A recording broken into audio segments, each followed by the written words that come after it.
আপনারা বিশ্বাস না করলে ঘরে দুয়ারে দেখবা আমরা চাউল ভাজা খাই। এই যে লবণ চা, আপনারা তো চিনি দিয়ে চা খান, দুধ দিয়ে চা খান, আমরা বছরেও একদিন এক কাপ চা খেতে পারি না, কিন্তু আমরা নিজে চা পাতা উৎপাদন এগুলো আটার লগে আমরা যেমন যে লাবড়া খিচুড়ি করে এইভাবে লাবড়া খিচুড়ি করে আমরা খাইতেছি। আর এখানে আমরা মিছিল করতেছি, আমরা তো মিছিলের কোনো দামেই নাই।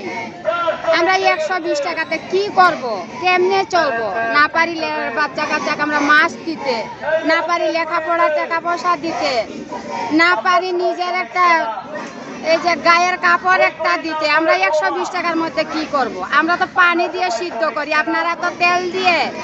আপনাদের এক রান্ধনে 1 লিটার তেল লাগে, আর আমাদের 1 লিটার তেল আমাদের 1 বছর যায়।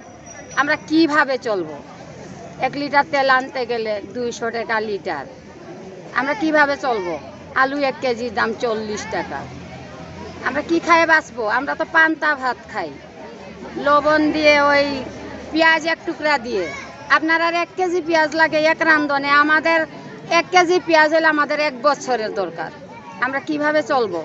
আমরা তার কিছু চাইছি না, আমরা তো 300 টাকা মজুরি চাইতেছি, আর তো কিছু চাইতেছি না প্রধানমন্ত্রীর কাছে।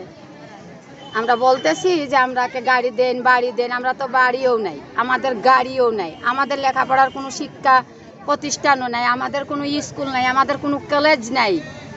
আমরা পারি না বাচ্চা কাচ্চাকে শিক্ষা দীক্ষা দিতে, পারি না আমরা ওই যে বেতনটা দিতে পারি না। আমরা এই যে আমার মতো মেয়ে, এই যে আমার ছেলেটা দিবে, এসএসসি দিবে, আমি পারছি না এসএসসি দেওয়া, এবার আর 2.5 মাস বাকি, এসএসসির টাকাটা আমি জোগাড় করতে পারি নাই।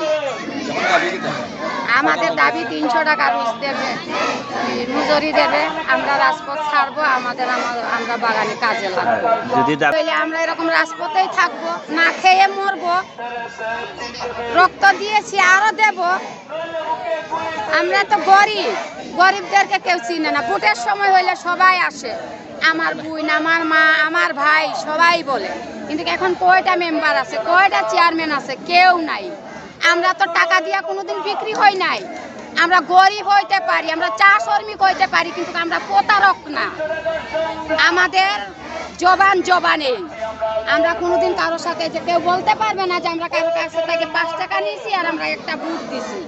আমার মতো মহিলা ঘরে ঘরে থেকে ডাইকা নিয়ে আমি ভোট দেওয়াইছি ভালোর জন্যে, আমরা খারাপের জন্য দেই নাই। যে একজনকে বড় বানাইলে আমরা একটা জিনিস চাইলে আমরা পাবো, কিন্তু কাকে তো পাচ্ছি না। আমরা তো এখানে বসেই রয়েছি। আমরা এখানে হয়তো কে মনে কর কেউ দিছে এগুলা খিচুড়ি করবে, আমরা খাবো, আমাদের ছেলে মেয়েরা কি খাবে ঘরে? আমাদের তো একবেলার বুঝ হবে, আমাদের ছেলে মেয়েরা কি খাবে? আপনারা বিশ্বাস না করলে ঘরে দুয়ারে দেখবা আমরা চাউল ভাজা খাই। এই যে লবণ চা, আপনারা তো চিনি দিয়ে চা খান, দুধ দিয়ে চা খান, আমরা বছরেও একদিন 1 কাপ চা খেতে পারি না, কিন্তু আমরা নিজে চা পাতা উৎপাদন করি, কিন্তু আমরা দুধ চিনি দিয়ে কোনোদিন চা খেতে পারি না। টাকার জন্য 120 টাকাতে কারো হয় পুষায়? যদি এক ঘরে 7 কামলা থাকতো তো জানতাম যে এতটা টাকা রোজগার হইতেছে, কিন্তু এক ঘরে 1 কামলা, কোন ঘরে পারমেন্ট, কোন ঘরে আনপারমেন্ট যারা কি করবে?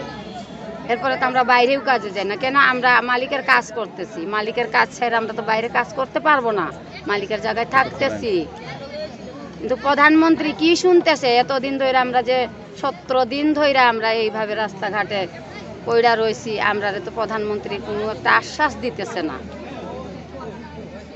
এই আশ্বাস না দেওয়ার কারণে তো আমরা পথে ঘাটে বৈশা রয়েছি।